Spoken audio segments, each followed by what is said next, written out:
I just got back a few days ago from several weeks in Greenland, and if you have picked up the recent issue of Rolling Stone, you'll see the story about Dr. Jason Box, who was the leader of the team that I was with.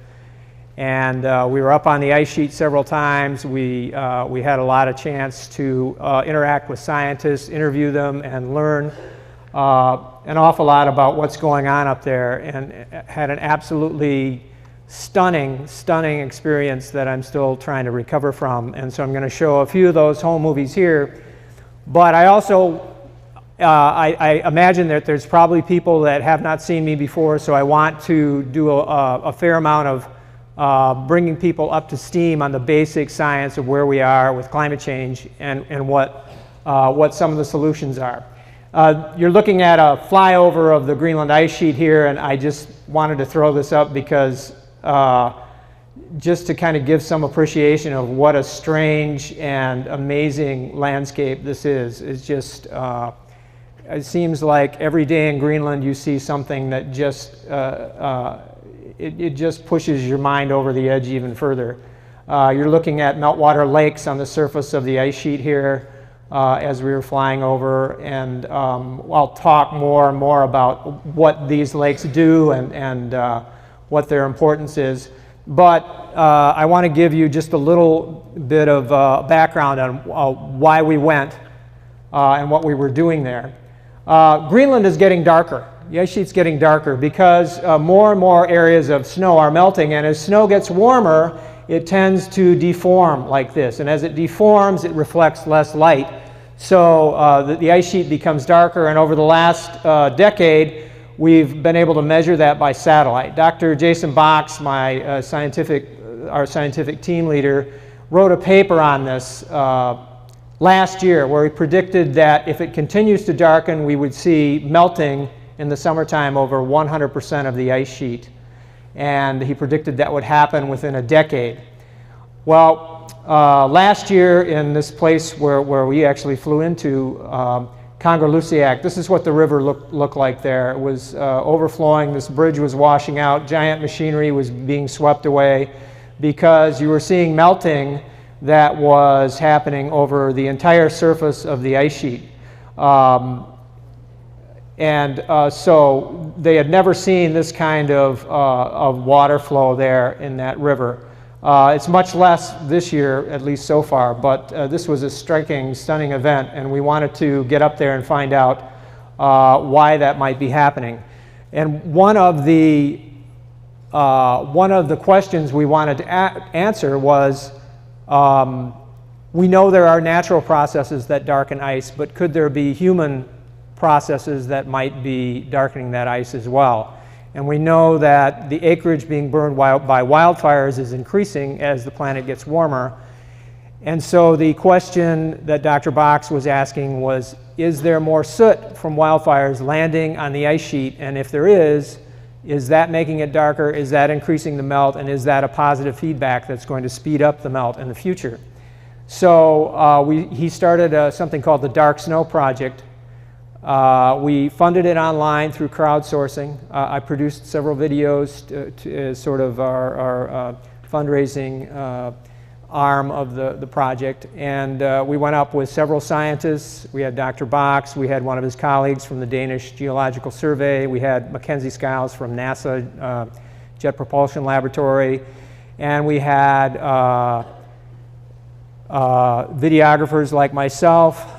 We had a videographer from Wales, and we had Jeff Goodell from Rolling Stone magazine who joined us for several days, and his article is now out on the newsstands.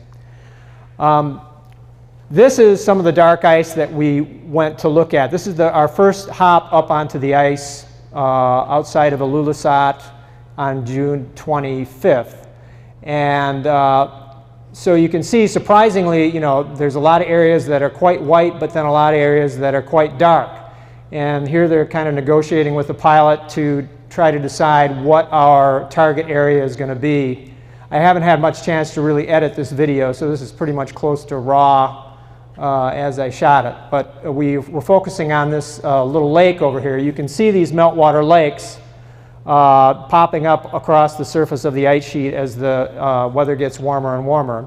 We identified this one as our landing zone because we wanted to take a look at this area, this dark area here. We had Marek Steibel, who was our biologist, who wanted to take some samples and look at the microorganisms and critters that are living in there, because in that harsh environment, these microbes make their own pigments.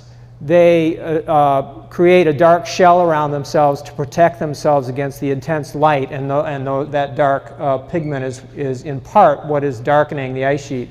And we want to see if pollution from human beings is feeding those creatures and is going to cause more darkening going forward. So this is the first place that we landed to take some samples. But I want to give you a little bit of a background on the issue of climate change in general, because a lot of folks still have a lot of questions in mind about that. So I'm going to take some time to kind of build that of where that science has been over the last several decades and bring us up to date.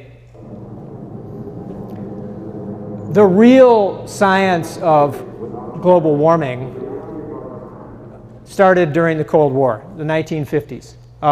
We were paranoid about a nuclear attack from the Russians. We started spending an awful lot of money to prevent such an attack, and one of the things we were spending money on was defensive mechanisms that we could use to shoot down enemy bombers. And one of the best ideas that we had for how to shoot down these bombers was if we could find missiles that would hone in on the heat signature of those engines.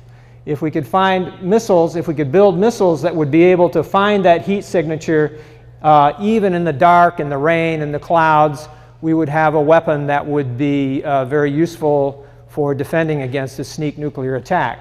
So we spent a lot of money on this. We built a generation of heat-seeking missiles that allowed the United States to really dominate the air for the last 60, 70 years. And in the course of doing that, we learned about how all the gases in the atmosphere behave, how they absorb light, how they absorb heat at every altitude, at every temperature, at every pressure. And by the time we got through that, we understood that there's some gases out there that absorb and trap heat. Carbon dioxide is one of the most important ones. Popular Mechanics magazine wrote about this in 1953. The products of this research were showing us that if we continue to add carbon dioxide to the atmosphere by burning fossil fuels, we're going to see a rise in temperature. This was the work of Dr. Gilbert Plass, who published a very significant paper on this. This had been an issue that had been kind of kicked around for the previous 100 years or so, but it was this research that really kind of nailed it insofar as making the science clear. And yet it's taken us this long to really even begin to get through to the public dialogue of how important this is. So we're seeing temperature rise. This is the NASA temperature graph of going back to 1880, when we feel we have good global coverage with instruments. We can take it back much further. In fact, a very significant paper came out just this past spring, which looked at a number of different temperature proxies, as we call them, like tree rings and corals and stalactites and caves and things like that. And we pushed back the temperature record 11,000 years. And what you've got is this, you've got us coming out of the Ice Age back here, and then we've got a slow, gradual decline until the last century. And then this is us here. So we're pretty clear that something's changed in the last 200 years, and the only thing that we've been able to track down that really answers it is the greenhouse gases that human beings have been putting out. So the question that people typically ask is, how do we know this isn't just some kind of a normal cycle? Okay, it's getting warmer, but it's been warmer in the past, it's been colder in the past. How do we know that this is different from the past? Well, we can measure what's coming into and out of the planet by satellite. And the satellites do a pretty good job of this. We know that the planet is in energy imbalance. We know that that energy imbalance is completely consistent with the predictions that have been made about greenhouse gases. And we know that that's quite a big energy imbalance. It's not small. In fact, it's equal to about 400,000 Hiroshima nuclear bombs exploding every day. That's about 4 or 5 every second or so. That's how much energy is being trapped primarily in the oceans, because the ocean is the biggest heat sink by far. And so this is an ongoing process. The planet will remain in imbalance. It will continue to warm until it begins to radiate out the same amount of heat that's coming in.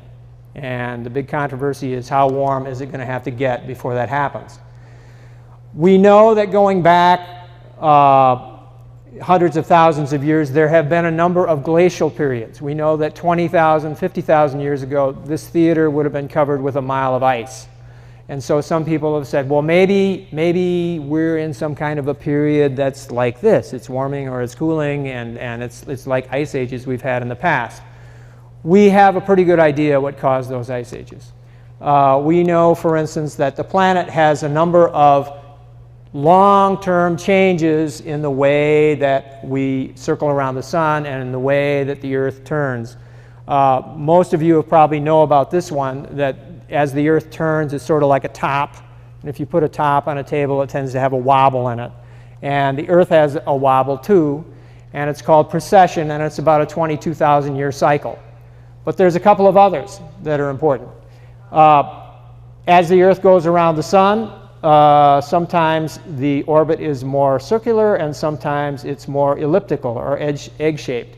And there are 2 cycles. There's a 100,000-year and a 400,000-year cycle to that. And there's also yet another one. Yes. The degree of tilt on the axis that we have changes over about 41,000-year cycle, from something like 22 degrees to about 24.5 degrees. And it sounds like not very much. But just to give you an example, if this lady were the sun, and if my head were the Earth, and I'm tilted a little bit more towards her, then I'm going to melt more on top. But if I'm tilted a little bit more away from her, then I'm going to freeze a little bit more on top. So all of these very, very subtle forces working together over time, every 100 or 150,000 years, will take you into and out of an ice age. But these forces are not what is happening now. First of all, because they happen over tens of thousands of years, not decades or a century like what we're observing now. And because the primary forcing from this kind of orbital change that we should be experiencing now is cooling. And as you saw from that graph before, we have been ever so slightly cooling for the last few thousand years. Now suddenly we've seen a huge uptick in the last 150. We know that it's not the sun that's doing it. This is a very popular one with a lot of people, and we know for some of the same reasons. Satellites do a really good job of measuring everything that comes out of the sun. And if we look at those figures over the last 100 years or so, even before we had satellites, we can measure by using various radioisotopes. And scientists will tell you that, yes, the sun did start putting out a little bit more early in the 20th century, but since about 1960, it's been essentially flat. So we know that during the big run-up of temperatures we've seen in the last 30, 40 years, the sun has been flat, or some say even declining. So we're seeing effects. And one of the primary effects that grabs most people's attention is what's happening with the Arctic sea ice, the ice that's floating on the Arctic Ocean. It covers usually most of the Arctic Ocean. Last year, 2012, was the record low. It's the lowest Arctic summer ice that we have seen ever since we've been observing it. And this is kind of a big deal. I'm sorry, I got backwards here. because just a few years ago, we assumed it would take much, much longer for that Arctic ice to go away. You may remember that in 2007, there was a big study that came out from this group called the Intergovernmental Panel on Climate Change. And they looked at computer models of how rapidly Arctic ice would go away. And as of early 2007, this is what they were telling us, that we would see gradual drop in Arctic ice minimum going down to where we'd probably still have a fair amount of ice left in the year 2100. Worst case, maybe by 2070 we would see open water in the Arctic in the summertime. That very same year, we saw in the actual observations a huge drop in the Arctic ice, and that drop has continued so that in 2012, this is now where we are. So we're something like 50 years ahead of the worst case scenarios that scientists were giving us just 5 or 6 years ago with Arctic ice. We're also way, way ahead with the decline of Arctic snow cover in the spring, which is going away even faster than the Arctic ice. And all of these things are having an effect.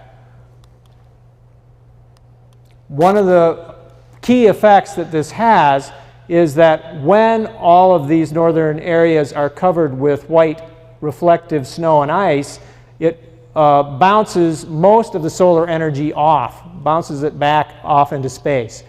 But when we are seeing more and more open water, dark soil, and dark surfaces, then the solar energy tends to get absorbed. So instead of reflecting 90% of all the energy, you're absorbing 90% of all the energy. So this is what scientists call a positive feedback. And they don't mean that it's good. It's not a positive thing for us because it's more like a vicious cycle. More heat equals less ice, and less ice equals more heat, and it just sort of continues on a spiral. And that's what we're seeing in the Arctic, and that's why the Arctic is warming at about twice the rate of the rest of the planet.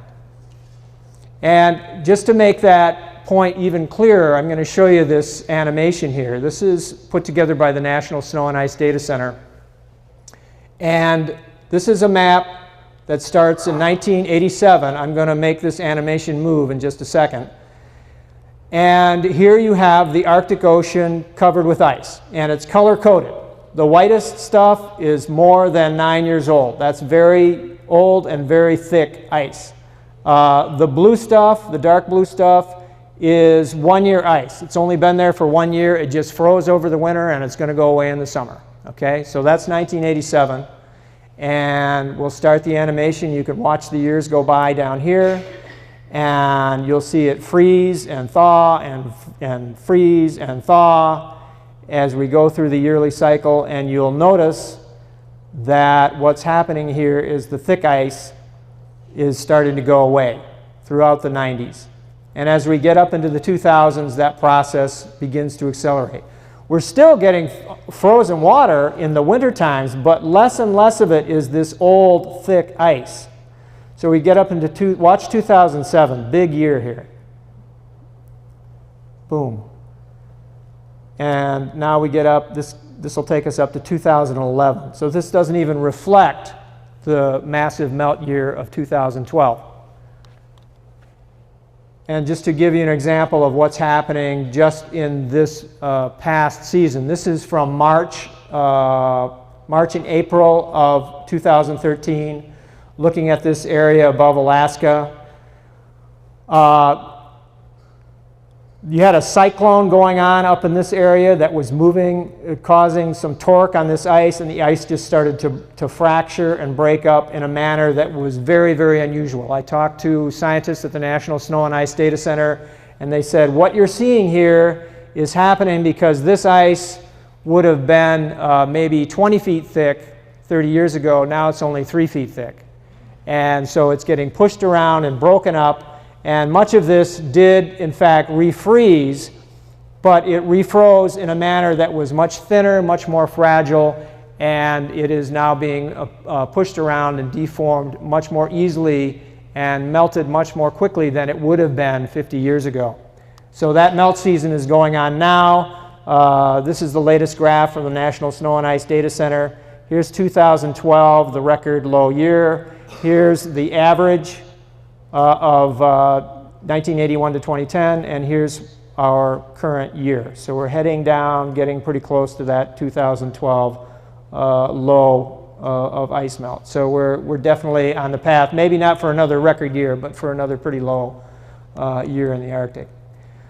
So about this time, people begin to ask the question, if all that ice is melting up there, how come sea level isn't rising faster? And the reason is because, of course, the ice we've talked about so far is the ice that's floating on the water. And just like ice cubes in your glass, when those ice cubes melt, they don't cause the glass to overflow. The ice and the water just change place, and everything stays in equilibrium. This is the ice that scientists are worried about in terms of sea level rise. The ice sheets on Greenland and also in the Antarctic. So you can think of Greenland as like an ice cube, 1 kilometer thick and 3 times the size of Texas. There's the equivalent of 22 feet of sea level rise tied up on the Greenland ice sheet. There's about 9 times as much as that tied up in Antarctica. So a small change in the rate at which these things melt can make an awful big difference in our lifetimes and our children's lifetimes, how much of an impact there's going to be on civilization from sea level rise. And we know that these things are starting to move. Again, 10 years ago, we did not think Greenland and Antarctica were going to change much in the coming century. Now we know that they are actually losing mass. This is a NASA graph from several years ago using some satellite data that's only been available for the last 7 or 8 years. And we're seeing a gradual loss of Greenland ice. It still snows a lot up on top, but we're losing so much around the edges that the net is that the mass is going down. It's going into the oceans. Same thing is happening in Antarctica. The effect is small so far, but Greenland's mass loss has doubled over the last decade. And if that pattern of doubling continues over coming decades, then we're going to have to rewrite some of the predictions that we've made about how rapidly this is going to happen. One of the groups, one of the demographics that pays a lot of attention to climate change is military establishments all over the world. They know very well that this is in the pipeline. This is Admiral David Titley, who is the chief oceanographer of the US Navy. He's now retired. He was giving a talk at the Pentagon to a group of his peers about climate change and about the expectations for sea level rise in the coming century. So I'm just going to let him go into that. And these glaciers are starting to fall apart much faster than anybody, even 2 years ago, thought they were going to do here. So this is going to be a huge issue, and potentially we can see the seas coming up somewhere between 3 and 6 feet in the 21st century. 8 inches in the 20th century, 3 to 6 feet in the 21st century. So if you've been to Miami Beach, if you've been to Battery Park in New York City, or Fisherman's Wharf in San Francisco, or the harbor in Baltimore, and you stand on the edge of the ocean there and you try to imagine 3 to 6 feet of sea level rise, and then you add on, say, a storm surge of an extreme event of 10 or 15 or 20 feet, then you understand that we already have a problem. We've had most of a foot of sea level rise in the last century. We're looking at feet, if not meters, in the coming century. And as extreme events like Hurricane Sandy come, their impact is going to be greatly multiplied by sea level. Now, we didn't know a whole lot 30, 40 years ago about how fast ice could melt and what the dynamics of ice melt were. We now know a lot more. And the scientists that I spent time with up in Greenland are developing a much more comprehensive view of how all the processes of ice melt feed into each other. And so I'm going to go through a few of those with you so you can understand why the scientists are concerned that this process could take off much more rapidly than it has been moving up till now. Okay, so here's the meltwater lakes. They're dark, they're blue, they are like solar collectors on top of the ice sheet. So as that ice sheet gets warmer, gets darker, it melts, it collects in these lakes. The lakes collect more heat, they become warmer. The bottom of the lakes becomes softer, that ice and snow melts faster. And what happens, you'll see from this lake, you'll see a little stream coming off. The water is looking for a lower level. It wants to go someplace lower. And these streams, you'll see them all over the surface of the sheet. These are called moulins. And some of them are very wide. Some of them are like rivers. But we're just going to track this one for a little bit. You can kind of see, you'll get a better look in just a second. You can see the dark stuff that's kind of settling into the bottom of this in little areas. That's the dust and the dirt. Scientists call it cryoconite that we were up there investigating. And we think possibly soot is part of that mix as well. So what you'll see here is this meanders along, it meanders along until it goes down into the ice right there. And as it goes down, it's delivering all that heat down into the deep levels of the ice. So now the heat goes down here, and just like a stick of the butter, the ice sheet begins to get soft. It begins to move faster, and that water goes down to the bottom, and because it's an incompressible fluid, it will support even a kilometer of ice. It will lubricate even a huge volume of ice and make it move faster over that rocky surface. So that accelerates the process as well. And then once it reaches the ocean, then in many cases it'll be at the calving surface of a giant glacier. And this is the Ilulissat Glacier. This is the calving front of Ilulissat Glacier that we flew along on the first day. This is the fastest moving ice stream in the world. It's 400 feet high. The water is coming down under the ice and squirting out down here below the water line like a jacuzzi. And it's creating circulation down here, and it's drawing warm ocean water in underneath the water line here, and it makes it accelerate the calving off of the giant glaciers. And this whole bay here is just full of gigantic glaciers. As that movement accelerates, the ice upstream begins to crack and deform like this. And you can see as it cracks, that water begins to collect in those cracks. And that water begins to absorb more heat. And because water is heavier than ice, it actually begins to hydrofracture its way down into the ice sheet, accelerating the movement even further. So what you're seeing is that at every stage there is a different kind of a process that not only feeds on itself, but feeds into all the other processes in the cycle. On the ice sheet, if you want to know what's happening, you need to just follow the water and see what it's telling you. And this is the story that it's telling us. And this is why scientists are starting to feel that Greenland and ice sheets across the planet have the capacity to move much faster than what they have during human experience. 14,500 years ago, there was an event as ice sheets were breaking up following the Ice Age, where sea level rose 20 meters in 400 years. And that would mean a sea level rise of about a meter every 20 years. So the big concern is that we don't tip ourselves into some kind of an event like that where the ice sheets begin to move at a pace that is really beyond human capacity to keep up with. Just a quick and dirty graph that one of the great Greenland experts, Richard Alley, put together recently. And I won't throw too many graphs at you, so bear with me for just a second here. This is sea level. This is CO2 in the atmosphere, okay? So we're currently at 400 parts per million for CO2. And if we look back over the historical record, this is not any kind of a computer model, this is just history.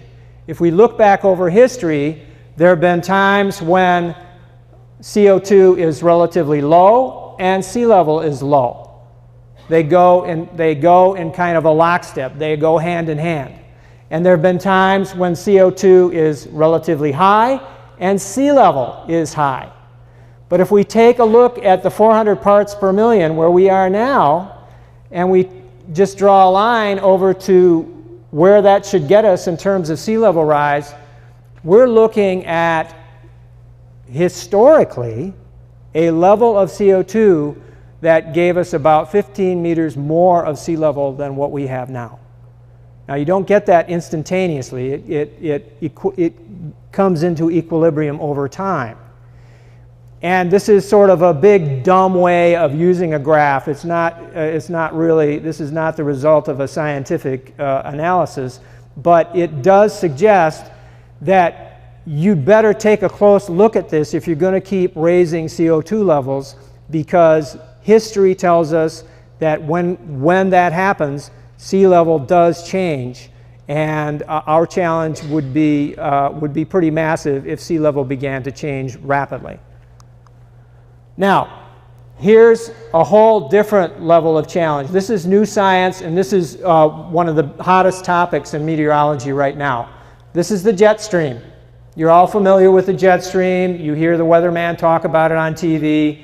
It is this band of high-level winds that circle around the hemisphere, and they drive our weather from west to east. And the jet stream itself is driven by the temperature difference between the north and the south. So down below the jet stream, you tend to have your warm air, and up above you tend to have your cool air. And so this is the dividing point between the warm air to the south and the cold air to the north. Now, as there's less ice up here, there's less temperature difference between north and south. And when there's less temperature difference, there's less driving power behind that jet stream. So what it tends to do is it tends to meander. It tends to wander around. It tends to get stuck. Okay? It tends to make these big loops that sort of just they're called blocks. They just get stuck and they hang and they hang and they hang. So all of you will probably remember the spring of 2012. I was in Saginaw, Michigan on March 21st of 2012, and it was 88 degrees. I don't know what it was like up here, but you'll remember that we set thousands and thousands of temperature records. And everybody remembers a heat wave in March. That's not what was unusual about it. What was unusual was that it lasted for weeks. And essentially it gave us June weather in March, and that was an astounding event. And that was related to the jet stream. This is what was going on in March of 2012. The jet stream got stuck. The eastern United States had this huge bubble of warm air that hung and hung and hung. Meanwhile, over in the western United States, they were having cold air bulge down from the Arctic. They had record snow in places like Arizona, New Mexico, and this was an extreme event. Now, this past spring was almost the mirror image. You all remember this past spring where we were trying to come out of winter and winter would just not go away. And it was exactly the opposite situation where we had a big bulge in the jet stream coming down like this, cold, wet air hanging over most of the United States. even huge snowstorms right up into May in the northern Midwest. And again, it was completely different types of weather, but the same cause. And it would appear, if in fact this is a product of the change in Arctic ice, that these kind of patterns are going to be with us for the rest of our lifetimes. This is not going to go away. And this is the big debate in the meteorological and atmospheric community right now is this in fact a product of the Arctic ice? If it is, we're in for a bumpy ride. That's another snapshot from the spring. Just before I left for Greenland, this huge bubble of warm air settled over Alaska, and they were having temperatures, record temperatures in the 90s up in Alaska. Not long after that, a huge dome of warm air ended up over Finland, Lapland, the Eastern European Arctic, and they were getting temperatures in the 90s up there. So the jet stream becoming more erratic, it just seems to be continuing. It doesn't seem to be going away, and we're just going to have to begin to get used to it. Just for the record, this is what the jet stream looked like today. I got this off of AccuWeather.com. It's somewhat north of us, so we've got hot air over much of the country, and nothing too unusual for July weather in that, but we'll see how long it sticks around. Now, this type of jet stream pattern has been responsible for some extreme events in recent years. 2010, you saw gigantic weather anomalies in Russia and in Pakistan that were both probably caused by the same kink in the jet stream. As this article shows, there is a link between events that were happening in Russia and events that were happening in northern Pakistan, linked by the jet stream here. What you saw in Russia was a heat wave that was the worst in 1,000 years. It turns out they have really good agricultural records in Russia that go back that far, and after poring over them, the meteorological service in Russia said they could find no similar event in the last 1,000 years. So many thousands of people died in that heat event, and there were massive forest fires all over northern Russia that made it almost impossible for people to breathe out on the street in Moscow. At the same time, Pakistan was having record rains that caused about a quarter of the population of the country to have to be evacuated. Massive impact on their agricultural system. And this represents one of my biggest concerns for climate change in the relatively near term. And that is, we're going to see extreme events like this impacting upon developing nations. And 50 years ago, 40 years ago, we could watch these things on the news, and we could shake our heads, and we could thank our lucky stars that we were living in a developed country. We could maybe send $10 to the Red Cross, and we could put it out of our minds. That's no longer the case. These people are nuclear armed now. And an unstable government made even more unstable by disastrous weather events is a problem for all of us. It is a problem globally. And coming out of this event with such agricultural losses that Russia had, Russia is one of the world's great grain exporters. They had to stop exporting grain in 2010. Argentina had problems. Australia had problems, all weather related, related to gigantic extremes. So as a result, 2010, 2011, food prices spiked all across the planet. Food rioting began across northern Africa in the Middle East. out of those food riots in Tunisia, a shopkeeper finally went out onto the street and set himself on fire, and you had a revolution touched off in Tunisia that touched off revolutions all the way across the Middle East. This we call the Arab Spring. Okay? Climate change did not make those unstable, despotic regimes, but climate change created the conditions where they became even more unstable and political dominoes began to fall. And now the United States is getting drawn into one of those conflicts in Syria, which looks like it's heading to become another Afghanistan, except an Afghanistan with weapons of mass destruction, massive stores of poison gas. So through this kind of domino effect, climate change can have unexpected, unpredictable, and potentially catastrophic impacts on all of us. So that is the kind of concern that intelligence services and military services are looking at and taking very, very seriously. Extremes right here in the United States. This is a graph made by the Texas chief climate scientist John Nielsen Gaiman.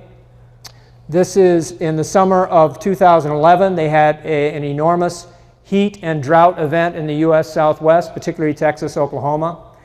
And so he went back through June through August, rainfall and temperatures as far back as he could go in their records. And each little dot represents a year. And so you've got rainfall here for June, July, August, and you've got temperatures here. So 2007, pretty wet, not very warm. 1952, kind of dry, kind of warm. 1934, very warm, very dry, Dust Bowl, right? And there's 2011. So that is an extreme event. That is what statisticians call an outlier. That is what we're going to see more and more of under climate change. That might be the kind of thing that is caused by these changes in the jet stream that we're observing. So you get not just a week of hot weather or 2 weeks of hot weather, you get a month or 6 weeks of hot, dry weather, and then you end up with something like that. So this is with us now. It's happening now. It's not for future generations. It's not for 100 years from now. We're in it. We're in it now. So that is some of the bad news. But there is good news. And I wouldn't be doing this if I didn't think there was good reason to let people know that we can turn this around. There's a lot of good things happening. We have solutions. We are implementing renewable energy, non-fossil fuel energy. This is the most important thing that we have to do. We are learning how to use less energy to do the things that we need to get done. Wind is a big story across the world, but also here in Michigan. This is one of the first big wind farms down in the Thumb. And wind energy in Michigan is actually quite a success story. The Public Service Commission recently put out some numbers of how wind energy was doing here in the state of Michigan.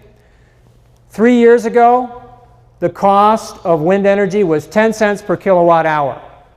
Now, 5 cents. In just 3 years, it's come down by half. There's a lot of reasons for this. We're getting much better at how we do this. But a year or so ago, I spent an afternoon with a gentleman in Eaton Rapids who is a manufacturer of the giant hubs that hold those blades on wind turbines.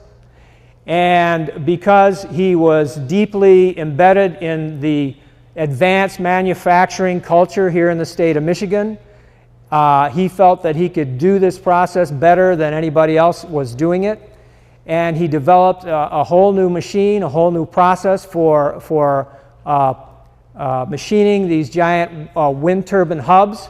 And he's taken these huge pieces of metal, which formerly took 36 hours to machine, and now he can do it in 6 hours.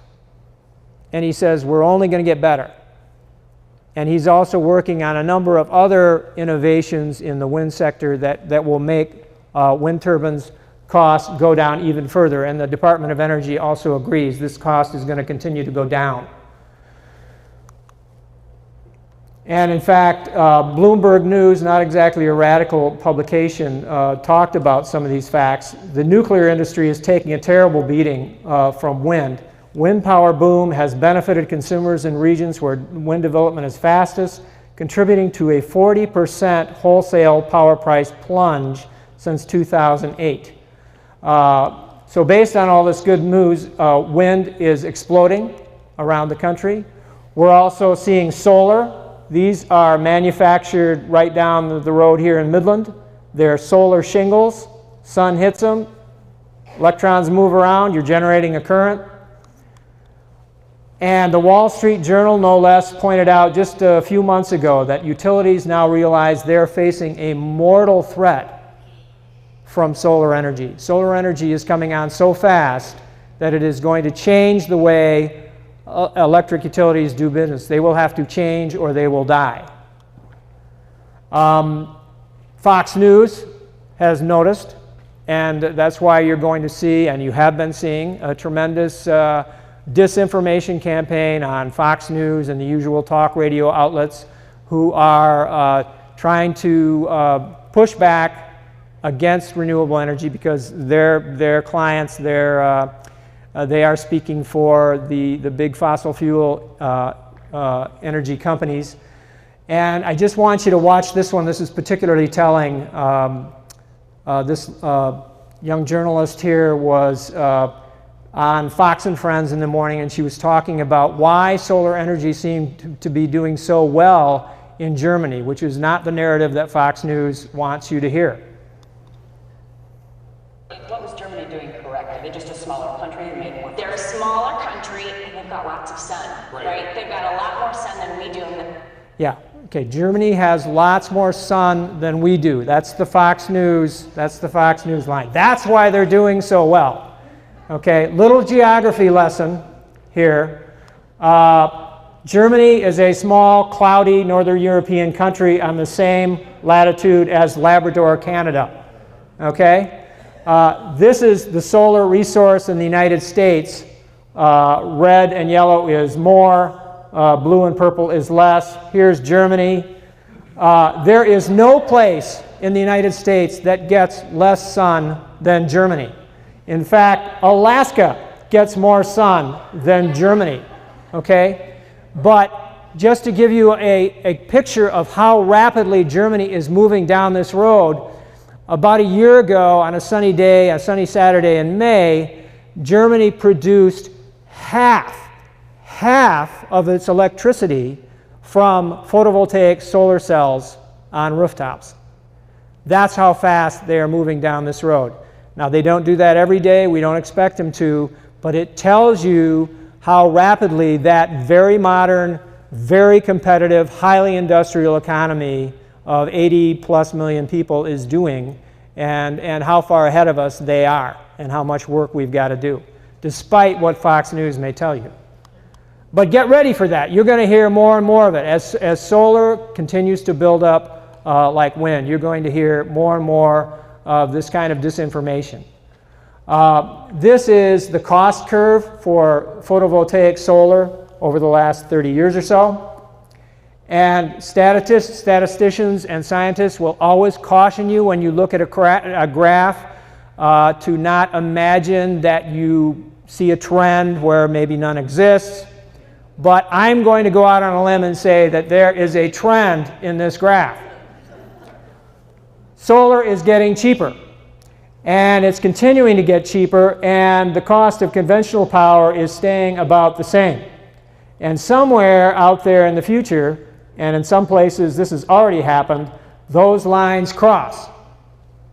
And you can argue about whether it's 2 years or 5 years or 10 years, but those lines cross and solar energy becomes cheaper, and it begins to peel away major customers from utilities, and utilities start to go into a death spiral if they haven't figured out how to compete. So Reuters wrote this up not long ago. Renewables are ready to turn utilities into dinosaurs of the energy world. You saw the headline from the Wall Street Journal about the mortal threat to utilities. We have to get our utilities to change. We have to get our regulators to change. We have to get the attention of our legislators and let them know that climate change or no climate change, the technology is coming that will require that we produce and distribute electricity different than we have over the last 100 years. It is going to be as profound as the impact of the internet on communications. And the companies that aren't ready for it are going to go away.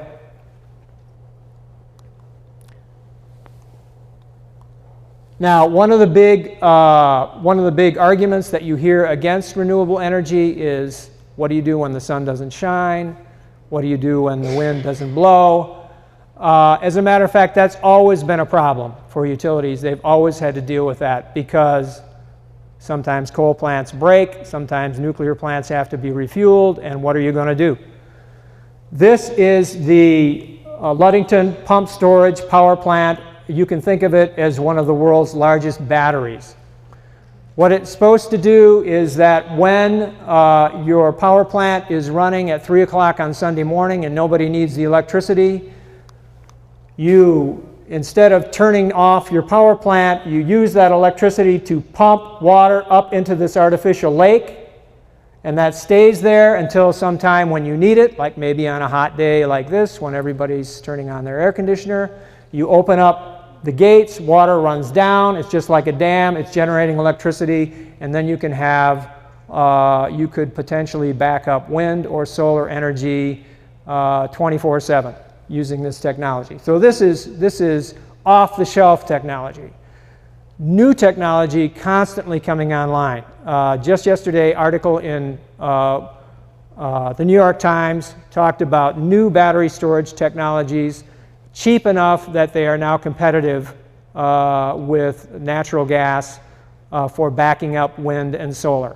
So we're turning a corner on that, and that is happening rapidly. And just in case you think that the pump storage power plant is some kind of a toy, it's about the size of the Hoover Dam. It's not a science project. It's not a boutique item. It's industrial grade. Now, these are young people who are training to be wind energy technicians at Columbia Gorge Community College in Oregon. And they're people that are definitely getting in on the jobs of the future here. Now, not everybody's going to want this job. I get that. Most people in this field are going to get jobs designing and building and selling and transporting all of the stuff that goes in here, which looks like this. And so when I talk to people in the Detroit area in Michigan, I look at this and I say, okay, big metal things that turn.